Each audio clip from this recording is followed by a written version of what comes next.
Baik, bismillah. Jadi berkaitan dengan madu ya, madu itu menjadi salah satu yang produk ciptaan Allah yang terbaik ya. Jadi walaqad khalaqnal insana min sulalatin min tin, kata Allah. Kami ciptakan manusia itu dari tanah. Apa yang ada pada akar itu diserap di tanah, itu diserap oleh akar, naik ke atas sampai ke daun, sampai ke bunga, sampai ke kuncup-kuncup tadi. Maka sebenarnya saripati dari pohon tadi itu ada pada buah atau bunganya buah tadi itu. Maka Allah Subhanahu wa taala memerintahkan pasukannya, tentaranya yang bernama lebah untuk mengambil sarinya bunga tadi. Kalau bahasa sari bunga, tapi sebenarnya sari bunga tadi adalah sarinya tanah. Dan kalau kita kembalikan pada manusia, ya,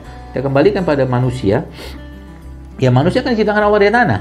Dan secara komponennya, ya komponen tubuh kita ini ya memang yang terbaik itu dari tanah. Maka sebenarnya madu itu adalah saripatinya manusia. Buktinya apa? Baca penelitiannya tentang kandungan madu. Ada asam amino esensialnya segala macam, banyak sekali lah yang dibutuhkan memang oleh manusia.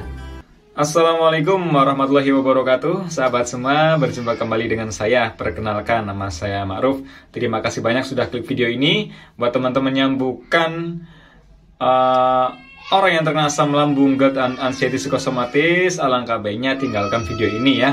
Karena video ini dikhususkan untuk teman-teman yang menderita asam lambung, GERD, anxiety, dan psikosomatis. Seperti itu ya teman-teman ya. Soalnya kalau teman-teman tidak menderita GERD, anxiety, psikosomatis, nanti nggak akan paham ya. Akhir-akhir ini banyak sekali teman-teman yang sharing WA ke saya ya, yang sudah terapi dengan madu mentah Albat.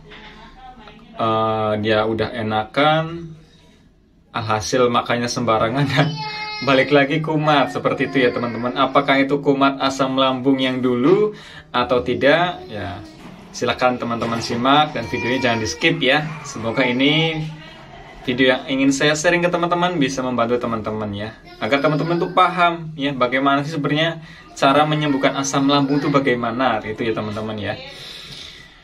Mungkin teman-teman sudah bosan yang namanya minum obat ya.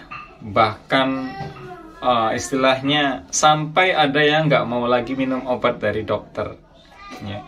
Karena merasa nggak ada perubahan, sudah berbulan-bulan nggak ada perubahan ya. Mungkin ada yang salah teman-teman. Mungkin ada yang salah. Bukan dokternya yang salah atau obatnya yang salah. Mungkin dari teman-teman sendiri yang salah ya. Karena dalam penyembuhan asam lambung, GERD, anxiety, dan psikosomatis itu nggak hanya mengandalkan obat ya, nggak hanya mengandalkan obat, entah itu obat dokter ataupun herbal yang teman-teman konsumsi. Tidak seperti itu ya. Jadi semuanya harus berkaitan, harus berkaitan. Konsumsi obatnya iya, baik obat dokter maupun herbal, tapi harus dibarengi dengan menjaga pola makan yang sangat penting ini teman-teman. Ya, harus menjaga pola makan yang sangat penting. Harus menjaga pola makan, harus menjaga pola hidupnya, harus menjaga pola pikirnya ya. Biasanya pola makan mungkin teman-teman agak sedikit gampang lah ya. Sudah terbiasa makan seperti inilah. Ya udah terbiasa makan yang direbus-rebus, sudah biasa makan yang lembek-lembek, sudah bisa menghindari pedas, sudah bisa menghindari asam, sudah bisa menghindari yang bersantan, yang berminyak tinggi, gorengan. Tapi kok takut sembuh mas gitu ya. Biasanya seperti itu. Saya dulu pun sama ya. Kenapa ya saya udah mantang makanan, udah berbulan-bulan, udah 3 bulan lamanya, tapi nggak sembuh-sembuh gitu ya. Sudah minum obat dokter kok nggak sembuh-sembuh. Ya, sudah minum obat dokter kok nggak sembuh-sembuh. Padahal kalau saya sakit yang lain seperti meriang, seperti sakit kepala, minum obat meriang, minum obat penurun panas, panasnya turun. Minum obat sakit kepala, sakit kepalanya hilang. Tapi kok orang yang terkena gangguan GERD, anxiety dan psikosomatis, asam lambung, itu merasa susah gitu ya. Harus bagaimana gitu ya. Biasanya itu yang salah itu rata-rata di ketiga-tiganya teman-teman. Dari pola makannya, biasanya pola makannya sudah benar ya, sudah menghindari makan-makan yang bersantan, yang pedas, yang asam, kafein, udah benar biasanya. Yang kedua, pola hidupnya. Biasanya pola hidupnya itu teman-teman masih agak sedikit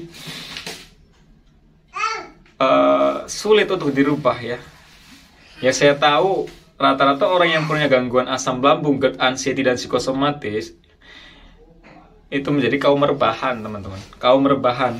Kenapa kan menjadi kaum rebahan? Karena kita takut untuk melakukan aktivitas, kita nggak percaya diri, kita takut pingsan karena kita lagi keliengan, sempoyongan, matanya buram, seperti itu ya. Sensasi di perut lagi berasa. Akhirnya kita takut, lebih baik kita tiduran.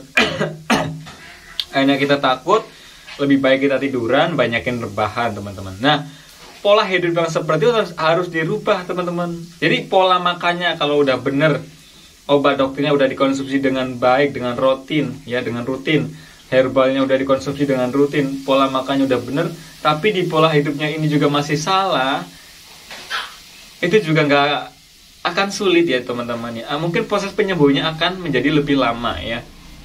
Jadi pola hidupnya seperti apa ya? Pola hidup ini ya mencakup dari pola makan itu. Pola makan yang teratur. Ya, menjaga pola makan dengan baik ya. Obat dokternya dikonsumsi secara rutin, obat herbalnya dikonsumsi secara rutin ya. Pola hidup ini ya mulai dari pola istirahatnya. Yang terpenting adalah olahraga, teman-teman. Coba teman-teman lakukan olahraga yang pernah saya bikin ya. Yoga asam lambung. Coba lakukan selama 1 bulan, insya Allah banyak sekali perubahan, teman-teman. Dari yang biasanya lemas, biasanya pinggangnya sakit, biasanya kaku-kaku di badan, itu insya Allah dalam waktu 1 bulan itu akan membaik, teman-teman, insya Allah. Yang penting dilakukan secara rutin ya, bangun tidur sama mau tidur ya, teman-teman ya, dilakukan secara rutin. Itu pola hidupnya, teman-teman, untuk olahraganya ya, sambil sesekali berjemur dan jalan-jalan ya, teman-teman, sambil memberanikan diri untuk keluar rumah, karena ternyata banyak sekali teman-teman yang baru ya, yang baru itu banyak sekali ternyata ya, yang baru merasakan asam lambung dan masih nggak berani keluar rumah ya, masih suka bed rest, masih suka di rumah tiduran seperti itu ya. Alangkah baiknya, mumpung belum terlambat istilahnya, mumpung belum keterusan ya, biar agak terlalu lama ya, mumpung teman-teman sudah tahu, silahkan ya mulai memberanikan diri untuk keluar rumah ya, karena teman-teman itu sudah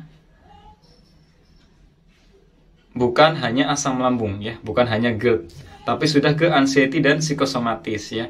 Artinya teman-teman sudah terganggu psikisnya ya. Mungkin dengan melihat video-video motivasi ya, banyak sekali di YouTube, itu menurut saya akan lebih membantu ya. Membantu apa? Membantu semangat teman-teman untuk sembuh, membangkitkan keyakinan teman-teman untuk sembuh ya. Jadi teman-teman itu yakin dan semangat untuk sembuh. Kesalahan teman-teman itu dari pola pikir. Pola pikir yang salah itu biasanya ya, semuanya tuh ditakutin. Dari makanan ya, kita mau makan aja harus nanya dulu, kira-kira makan ini memicu asam lambung nggak ya gitu. Jadi kita tuh nggak percaya diri, nggak yakin ya, nggak yakin. Padahal makanan pantangan yang terberat itu hanya yang bersantan, yang pedas, yang mengandung kafein, yang mengandung gas tinggi, itu aja. Yang lain mah semua orang pantangannya itu beda-beda, teman-teman ya. Semua orang itu punya pantangan beda-beda. Jadi teman-teman harus berani mencicipi makanan-makanan yang teman-teman takuti ya. Harus berani mencicipi makanan-makanan yang teman-teman takuti. Seperti itu ya, teman-teman ya. Nah, untuk pola pikir ini memang yang paling sulit yang saya rasakan, karena kita terganggu tuh semuanya tuh ditakutin. Hal yang sepele aja ditakutin ya. Hal yang sepele aja ditakutin ya. Takut dingin, takut mandi dengan air dingin, takut minum air dingin, katanya air dingin itu bikin kumat, takut minum susu. Kata siapa sih minum susu bikin kumat? Jajal teman-teman, minum susu tidak akan kumat, terkecuali teman-teman minum susunya 1 galon, itu kumat. Kalau 1 gelas mah nggak apa-apa, coba aja untuk memenuhi kebutuhan gizi teman-teman ya. Itu nggak apa-apa teman-teman ya. Karena pada saat dulu waktu saya opnam aja, waktu kontrol bukan opnam, kamu tahu Pocari ya, Pocari Sweat ya, itu kan rasanya asem. Tapi dokter bilang itu nggak apa-apa, aman. Malah saya disuruh minum itu agar tidak dehidrasi waktu itu ya. Seperti itu teman. Jadi semuanya itu kesalahan ada pada diri kita ya, ada pada pemikiran kita, pemikiran yang salah, Makanya mulai sekarang ayo dirubah teman-teman ya. Nggak usah nanya-nanya lagi kalau kamu pengen makan apa-apa, pengen makan apapun, nggak usah tanya-tanya ke orang lain. Yakin ini nggak apa-apa, yang penting jangan berlebihan. Kalau itu makanan-makanan yang istilahnya kita ragu ya, cukup mencicipi aja, cukup mencicipi. Kalau udah enak, wah enak nih, tidak ada efek nih, lanjut. Seperti itu ya teman-temannya. Tapi di kemudian hari teman-teman ternyata hari ini mencicipi makanan, wah ada efek. Bukan berarti setelah 1 minggu, 2 minggu teman-teman menganggap itu apa? Itu adalah makanan pantangan, jangan. Coba lagi teman-teman. Harus coba lagi gitu ya. Nah, balik lagi ke topik pembahasan utama ya. Jadi banyak sekali yang kemarin sudah konsumsi madu mentah Alba dan udah enakan, akhirnya mereka pada makan sembarangan lagi ya. Kata saya kan gini, dari proses kita merasa enak itu masih menunggu 3 bulan lagi ya. Tetap menjaga pola makan 3 bulan lagi dan harus rutin lagi. Kata saya kan begitu. Nah, tapi teman-teman karena merasa enak merasa enak gitu, makanya itu sembarangan ya. Berani makan santan, berani makan rendang yang agak pedas gitu ya, tapi terlalu banyak seperti itu, akhirnya kumat. Nah, apakah kumat ini kumat yang seperti dulu ya? Sebenarnya itu bukan ya. Sebenarnya itu bukan kumat asam lambungnya seperti dulu ya, bukan. Itu hanya gangguan kecemasan sedikit. Jadi ketika dalam masa proses pemulihan ya, itu memang nanti kita itu seperti itu. Makan sedikit pantang, wah ada sensasi nih, agak sedikit begah, ada sedikit menekan di ulu hati. Itu nggak apa-apa, itu wajar karena lambung teman-teman masih proses pemulihan ya, masih proses pemulihan, belum sembuh total. Makanya jangan nakal dulu, jangan terlalu nakal lah ya, nakalnya dikit-dikit aja ya. Dan itu bukan kumat ya, itu hal yang sangat biasa. Teman-teman harus menanamkan pada diri teman-teman itu hal yang biasa. Orang normal pun kalau makannya seperti itu pasti nimbul begah. Tapi bedanya dengan kita itu jadi cepat begah ya, karena lambungnya berbeda, sensitifnya berbeda. Teman-teman lambungnya masih sensitif seperti itu ya. Jadi itu bukan kumat seperti dulu ya. Artinya itu masih normal seperti itu ya. Teman-teman dijaga lagi pola makannya, istirahatnya dijaga ya, sambil konsumsi madu mentah Alba. Terus kalau misalkan nggak mau pakai madu mentah Alba, bisa pakai madu yang lain, yang penting madu asli dicampur garam Himalaya ya teman-teman, agar enzim pencernaan kita bagus seperti itu ya. Itu menurut Dr. Zaidul Akbar. Nah, bagaimana Mas kalau sudah terjadi yang namanya seperti kumat ya, seperti muncul agak menekan di ulu hati ataupun kembung ya? Biasanya kumat-kumatnya tuh seperti itu, rasa panas di perut udah nggak ada, rasa sakit itu nggak ada, tapi kadang sesekali masih disenggol-senggol yang namanya lemas, sesekali disenggol-senggol yang namanya kembung, begah. Nah, kalau kembung itu gampang sekali ya, pakai napas begini-begini aja bisa teman-teman, direnggangkan dadanya.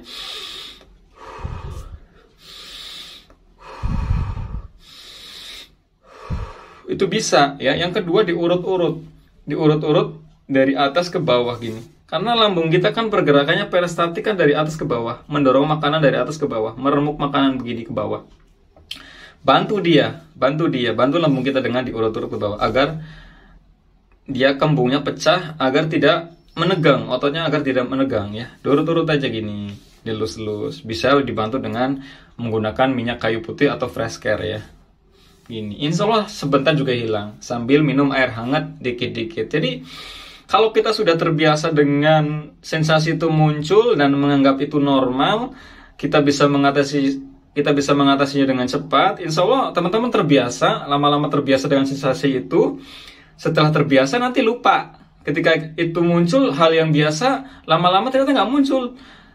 Kita tuh lupa ya. Jadi nanti sembuhnya asam lambung, GERD, anxiety, dan psikosomatis itu teman-teman lupa semua akan sensasi. Loh kok nggak ada sensasi? Kita kesini nggak ada sensasi.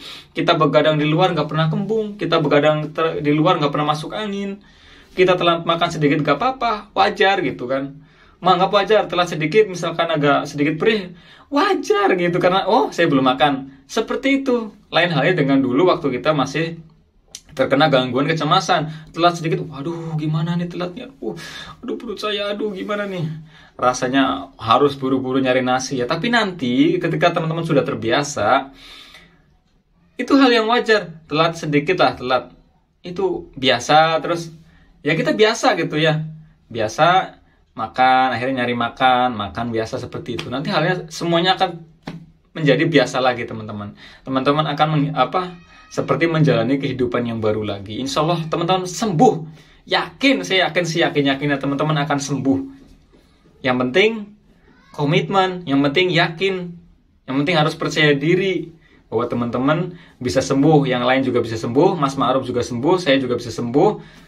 Teman-teman juga insya Allah bisa sembuh ya. Saya doakan semoga teman-teman bisa sembuh dari penyakit asam lambung, GERD, anxiety, dan psikosomatis. Karena pada dasarnya kalau teman-teman sudah mengalami kecemasan yang berlebih, nggak usah jauh-jauh mencari pengobatan. Ya, nggak usah jauh-jauh. Pengobatannya ada pada diri kita sendiri. Ya, obat dokter, herbal, itu hanya membantu. Obatnya ada pada diri kita sendiri. Belajar berpikir positif, belajar menganggap semuanya hanya hal yang sangat biasa. Memang hal yang sangat biasa. Semuanya itu hal yang sangat biasa dan hal yang biasa. Hal yang biasa, orang normal pun, orang sehat pun bisa seperti itu. Pernah mengalami kembung, pernah mengalami perih, pernah mengalami nyeri, pernah mengalami lemas. Orang sehat pun pernah mengalami sendawa terus-menerus. Orang sehat pun pernah mengalami gemeteran, telat makan. Orang sehat pun pernah mengalami keringat dingin bercucuran. Dan mereka sehari 2 hari sembuh karena mereka tidak punya gangguan kecemasan atau psikosomatis. Bedanya dengan kita, kenapa lama?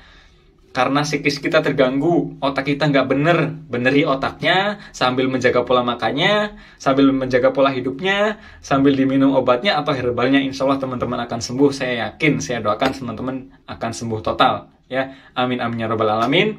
Mungkin itu saja sharing saya kali ini. Mungkin di kesempatan yang akan datang ada request bagaimana cara mengatasi leher berat, pundak terasa kaku, kepala berat. Insya Allah saya akan bahas di kesempatan yang akan datang. Semoga ada waktu ya buat teman-teman. Mohon maaf sekali lagi kalau udah salah-salah kata. Saya akhiri. Wassalamualaikum warahmatullahi wabarakatuh.